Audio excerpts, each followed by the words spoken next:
Good morning, I'm Harley Schlanger from the LaRouche Organization with your daily video update for June 4th, 2021. Today is Friday, so I'll be taking your questions. I just want to begin with a couple of notes. First, something I've talked about a little bit this week, but really needs a little bit more discussion, is this revelation about the NSA wiretapping in Europe.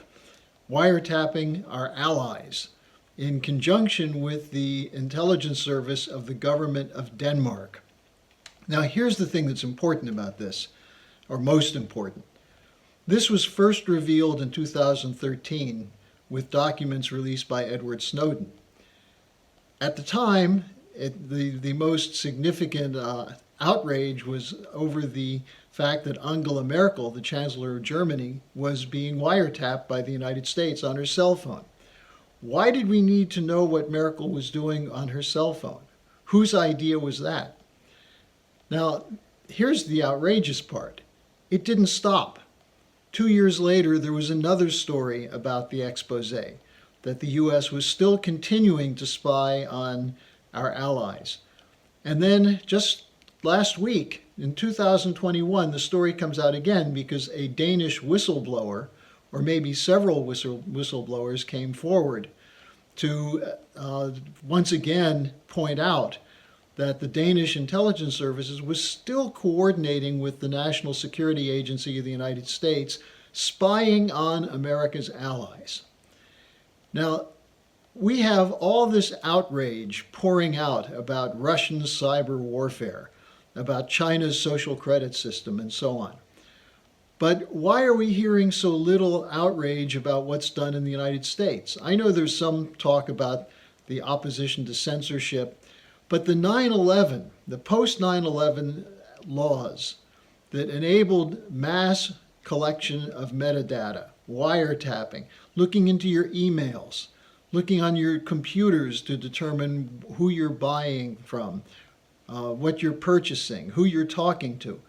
All of that is not only continuing, but it's being stored in these metadata collection centers, including a very large one outside of Salt Lake City. So when we start talking about Russia and China and authoritarian regimes, take a look at what we've done and what we continue to do and what has not been stopped. Is this the rules-based order? Well, I would argue that this is what Blinken and Biden and Pompeo and others mean by a rules-based order. We have the right to spy on anyone in the world, including our own citizens. Why? Because we're the unilateral superpower. But who's the we in here? Not you or me, but the international global cartels that control the governments as much as they can, that control the central banks, and that are now trying to put top-down total domination through the Great Reset. So before we express outrage about Russia or China, look at what we're doing. Look at what we've done. Look at the fact that there's no rollback on this coming from the Congress. The so-called liberal progressives, the libertarian Republicans. Outside of Rand Paul and a few others, you barely hear a peep out of this. And they're talking about an extension of the provisions of the Patriot Act to deal with so-called homegrown domestic terrorism. So, let's make sure we're consistent on this and that we wage a fight to put an end to all of this cyber warfare activity. The United States cannot have it both ways, attacking everybody else in the world while we're doing the same thing on a larger scale. The rules-based order reminds me of what George W. Bush said when we first got into the Iraq War, where he basically said, you're either for us or against us. Well, we've got to have a more expansive range of options for countries. And one of the ways to get countries to back us and be with us is to engage in mutually beneficial policies. And that's what the Schiller Institute and Helga Zepp-LaRouche have been fighting for. This was Lyndon LaRouche's goal in putting forward the idea of a new Bretton Woods. So let me get to the first question. How would I define a successful Biden-Putin summit? Well, I just wrote an article that'll be up on the website probably tomorrow or Sunday on what's the hostile environment that's being created for this summit, which makes it look like not much can come of it. And Peskov, the spokesman for Vladimir Putin, said, look, let's not raise our expectations. Don't have inflated expectations. The meeting taking place is very important, but, well, Putin said the goal is to improve relations, perhaps just by talking, getting away from the controlled interests of the military-industrial complex in the United States. There can be an honest exchange of ideas. I'm not sure if Biden is up to it, but it's something you can hope for. In the meantime, we have to make sure that the American people know that our interests are not served by the sanctions that are being imposed against other countries, by the idea of a unilateral world order dominated by Wall Street, by the Silicon Valley financial vultures, and by the City of London. And that means we have to address the economic problems in our country, which means first and foremost going back to the idea of LaRouche's 4 laws. A Banking Separation Act which says no more bailouts and no legality for commercial banks to use their depositors' money for speculation. Going to have a separation between commercial and investment banks.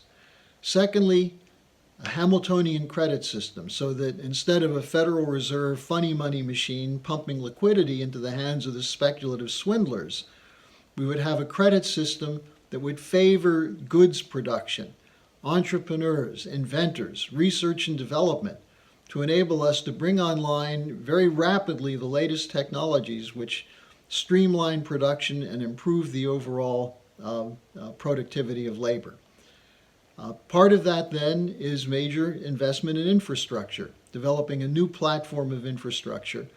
And the final point is investment in the frontiers of science and technology, research and development, but in particular nuclear fusion development, where there have been some very important breakthroughs recently, as well as space, where we now have 3 nations that are operating up on Mars.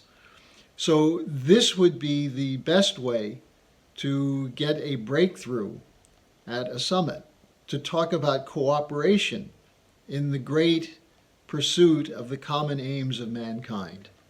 Will it happen? Who knows? We'll see. I'm not anticipating much out of Biden. I think Putin is going to come in and give it his best shot, and we'll see what happens. Now, the second question about the European Union NATO Clean Green Initiative that's going to be presented at the G7 summit to counter the Belt and Road Initiative. Well, what's a clean green initiative going to be?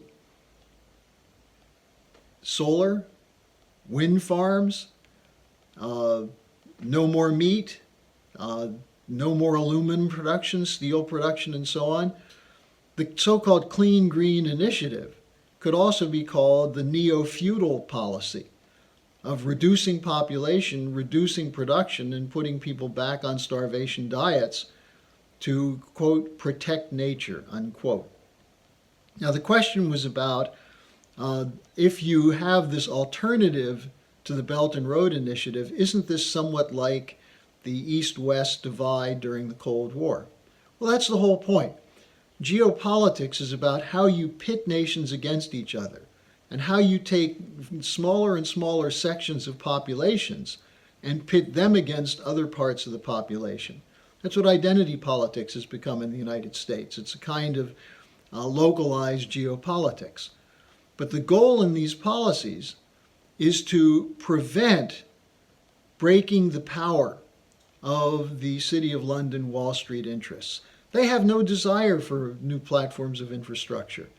Do you think these Wall Street tycoons care if a city is destroyed by floods, or if people go hungry in Africa, or if there's no modern medical facilities in parts of the world, including in rural America? They don't care. If they cared, they'd do something about it.